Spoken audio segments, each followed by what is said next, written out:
Letak keunggulan ujian yang berbasis Android ketimbang ujian yang berbasis kertas. Assalamualaikum warahmatullahi wabarakatuh. Berita Uronyo.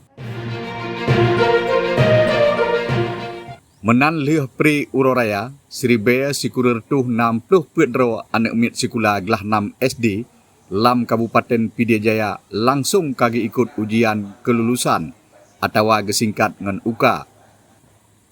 Dari sikurang 22 boh sikula SD yang na di Kabupaten Nyan, tok SDN Le Ulim yang pegat ujian ke anak mit gelah 6 ngan cara digital atau ngan HP Android. Sedangkan sikula yang lain manteng lagi jamun paso soal ujian bak kertah.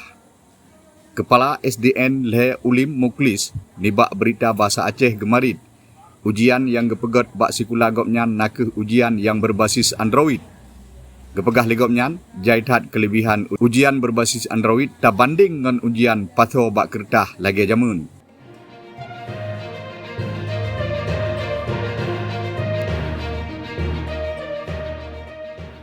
Alhamdulillah pelaksanaan ujian adalah URO yang kedua kita laksanakan pada semesternya dan menjadi tunggulnya ketemu pelaku ujian berbasis Android.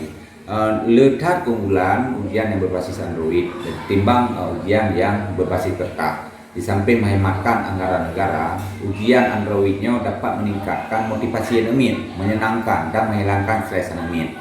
Dan getanya merupakan sebuah upaya yang kita lakukan bagian daripada konsep mereka belajar. Di samping ujian berbasis Androidnya, nah program-program unggulan lain yang kita lakukan yaitu pembelajaran bahasa Jepang. Di samping pembelajaran bahasa Jepang, program unggulan lain yang kita lakukan pendidikan berkarakter Islami sesuai dengan peraturan Bupati 56 tahun 2018 tentang pendidikan berkarakter Islami. Dan sekolah bertanya kibancara tak berlaku sehingga kompetensi kompetensi dasar literasi, numerasi dan karakternya bungu 3. Gopnyan mehut geh ngan ujian berbasis Android lagi yang kage pelakunyan anak mit sikula ukenya ka careng IT. Karena harapan ke depannya adalah anak mit getanyonyo memiliki kemampuan di bidang IT, memiliki kemampuan di bidang hal-hal yang lain sehingga anak mit getanyonyo mampu udit dalam persaingan zaman di era erupsinya.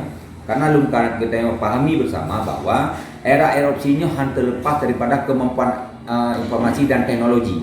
Jadi dari awal anak kita kata siapkan sehingga itu anaknya begitu ditubit dari sekolah SD-nya ditambah SMP anaknya siap dalam menggunakan dan dijamah dalam dunia era erupsi. Kepala Dinas Pendidikan dan Kebudayaan Pidijaya Haurain Aini SPD gopnyan cukup senang gekalan na sikula lagi SDN Le Ulim karena ngan ujian berbasis digital anak mit metamah semangat marit kepala dinas.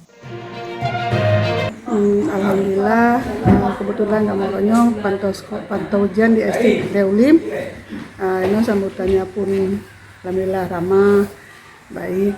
Siswa pi semangat, apalagi kan beda dengan bawa ujian dengan online-nya pagi lebih semangat anemi dan kan dia cocok ke sebuah contoh mungkin untuk ujian yang akan datang. Jumlah total anak SD negeri dan swasta yang ikut ujian kelulusan tingkat SD di Kabupaten Pidijaya nakeh Sribaya Sikurer tuh 60 pedro.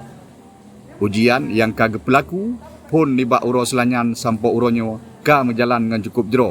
Semoga anak SD di Kabupaten Nyan bululuh mandum dengan nilai yang paling god. Habanyo gebesampo oleh Amri Arnida Freelance News dari Pidijaya. Nan me Inggris haba me Aceh.